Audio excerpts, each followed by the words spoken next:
everybody.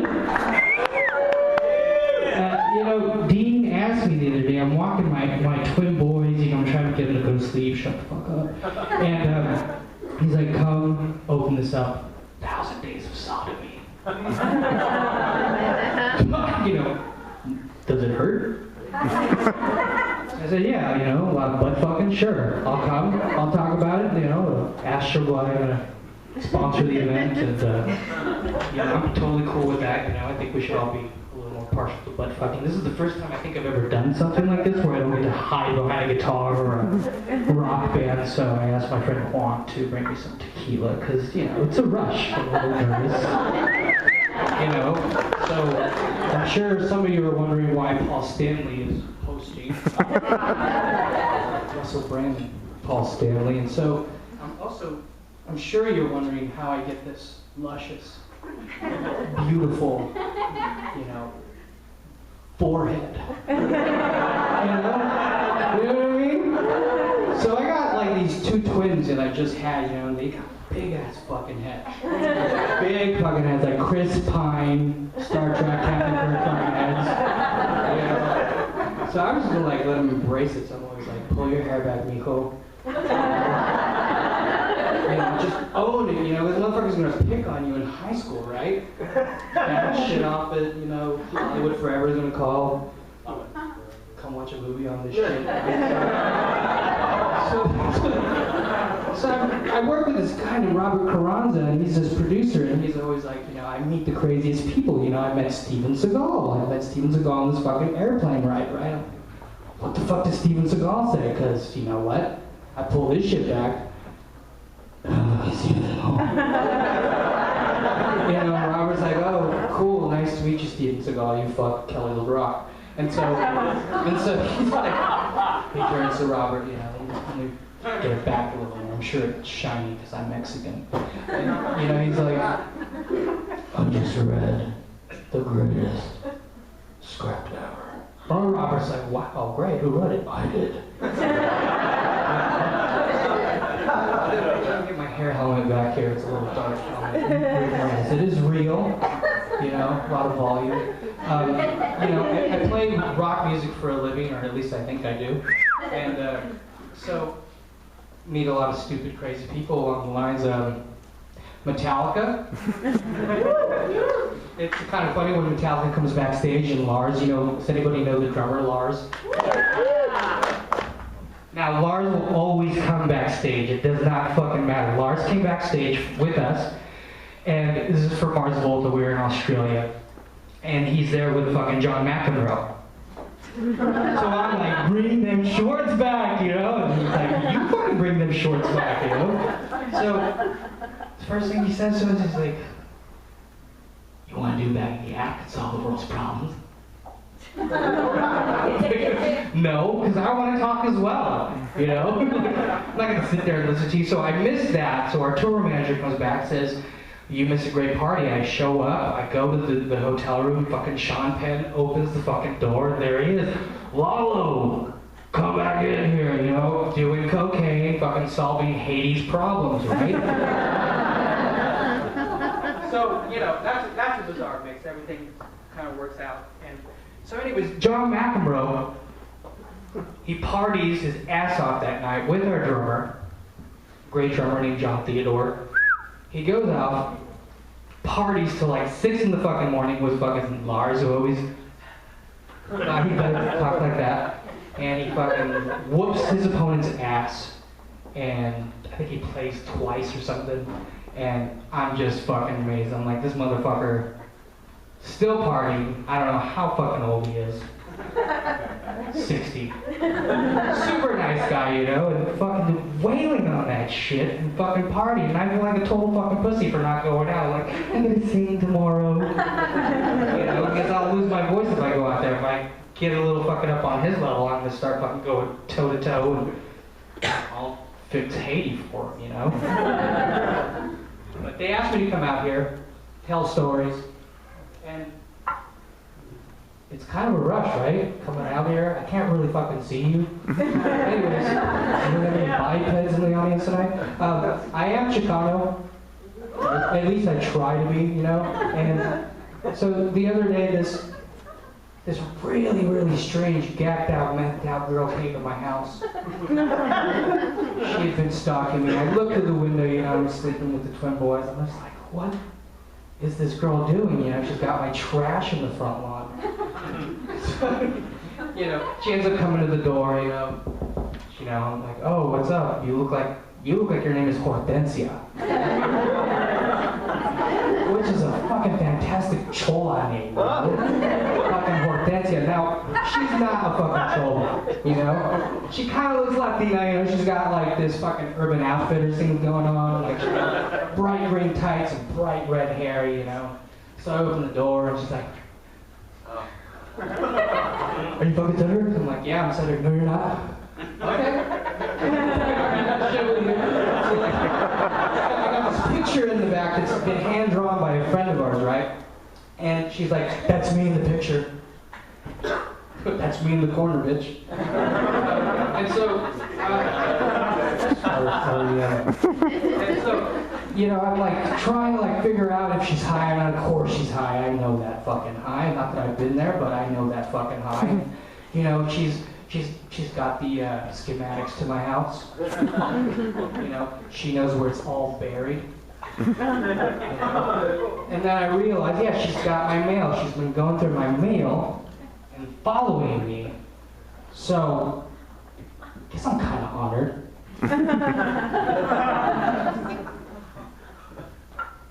Long story short, cops come. She looks pregnant. I forgot to tell you, she looks fucking pregnant. She's been going from house to house and she's working with this guy. You know, I'm renting this spot. You know, she's got a key to the guy's studio in the back. You know, my landlord comes home. It just looks shady. It looks like I'm orchestrating this shit, right? Like, yeah, look at me, like, right? Like I orchestrated this shit, right?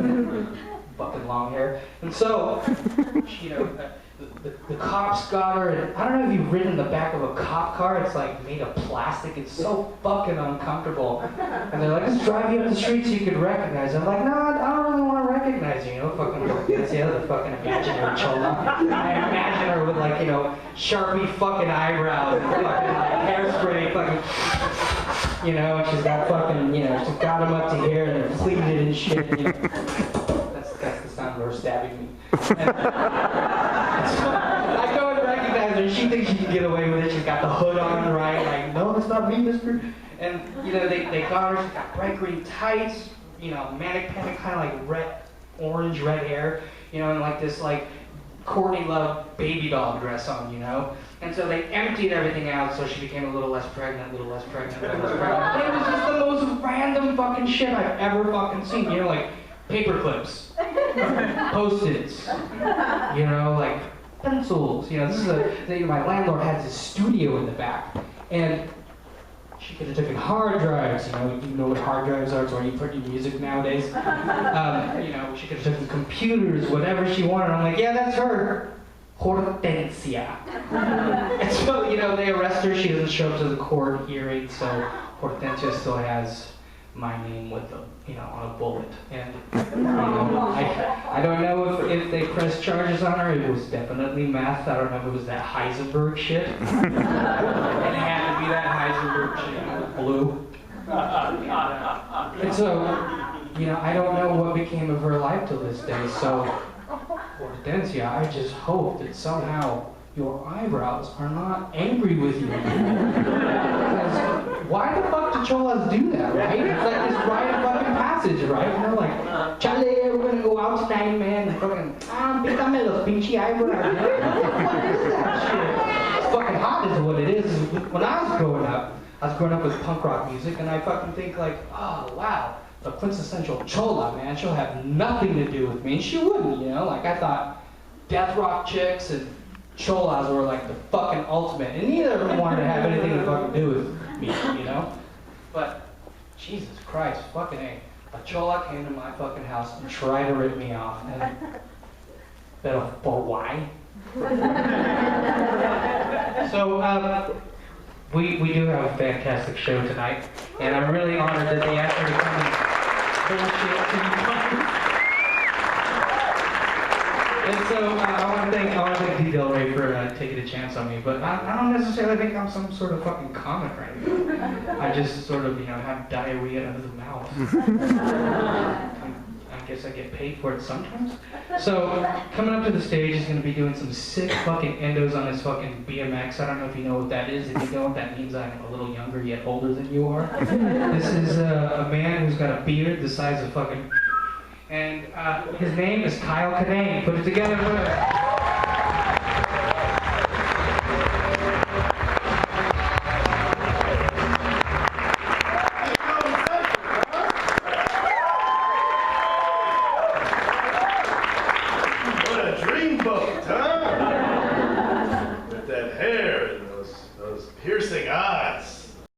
This guy again.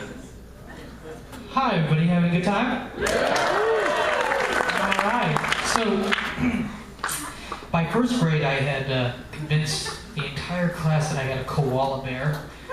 It was really awesome. They didn't believe me, but they were like really nice to me about it, By third grade I had gotten moonwalking banned within the aisles of my classroom, which I don't know why, Miss Reeves, who kind of looked like this fucking strange version of Buddy Holly and me, and she was like, you can't do that here. By fifth grade, I had challenged Enrique, this really tall fucking Mexican kid. He had a breakdancing crew, Ultimate Creation, maybe you've heard of him, and I had my breakdancing crew, which, like the koala, was very imaginary, and I challenged Enrique. I looked up to Enrique because Enrique was just like the shit. He was this tall fucking Latino kid. His breakdancing was fucking awesome. He would fucking breakdance to Lisa Lisa and Cult Jam. Herbie Hancock was on like the rock radio, And so I challenged him. I said, my crew versus your crew. I don't remember what my crew was. I don't know. Team fucking Forehead. So I challenged him, right? I can't get anybody. I know this one African kid named Obeid. I'm like, you do backflips. He doesn't show up. So all the hot rocker girls are like, that's cool, Cedric, you're gonna fucking challenge Enrique. Enrique takes me seriously, brings all 6 of his fucking freshman friends. And I'm young, with the blacktop, summertime, and he whoops my ass, but I'm still fucking going for it. I don't give a fuck. Ultimate Creation my ass, And so we're out there, he beats me. It's a milestone in my life, because that's what you have, skateboarding, breakdancing, and punk rock music, and so that's what helped me sort of have my humility. And then flashback to like, I don't know what, 2000, I work with this guy named Ross. Maybe Ross is here. Ross says, well, you're making this record with this band called The Drive-In. Do you want Iggy Pop to sing on your record? No. So he comes. It's a really it's amazing. He comes and he wears glasses. He speaks Spanish. Yo también hablo español. Cool. He tells me, I want to narrate Mutual of Omaha Wild Kingdom fucking episodes. And cool. So you pretend that you're doing a ransom thing for us, and so he invents this whole thing and makes it to the record, and no one really knows it's Iggy Pop. And so by that point, I'm just like, we win. We work with Iggy Pop.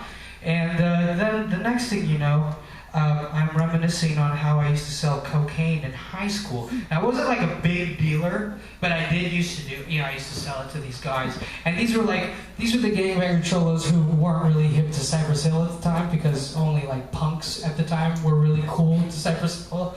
And now Cypress Hill, it's not that popular, but at the time, we're just like, check this out. They're like, no, this is the Ghetto Boys, I'm like, no, this motherfucker, and like, they don't like it, and then a year later, they all fucking like it.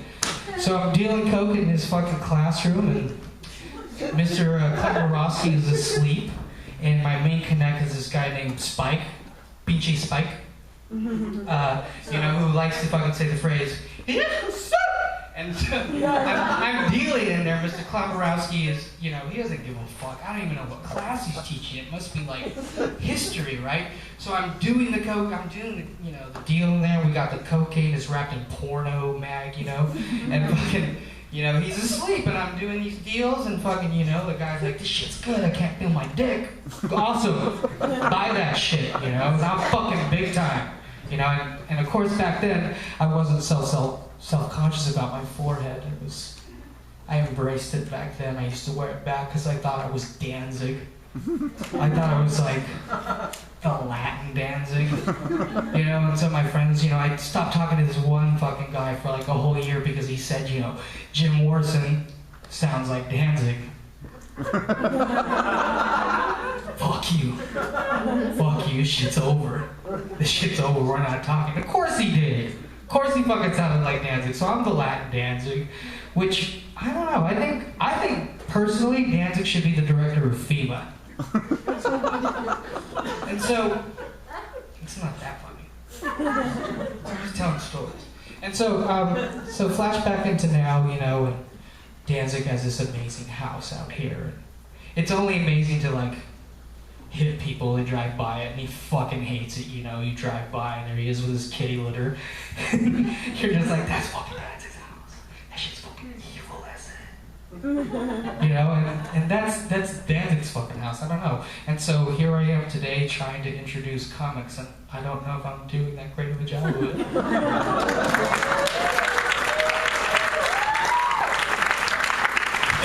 So, coming to the stage, he just did Katie Holmes' podcast. The entire time she talked out of the fucking side of her mouth. I want you to give a round of applause to the one and only Dorson Dean Delray!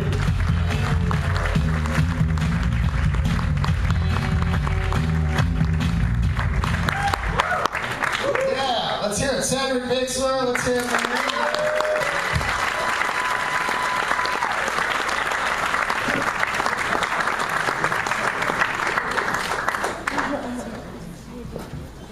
Up next, we have the amazing guy who's been doing a world tour of butt fucking all over the United States, 1,000 Days of Sodomy.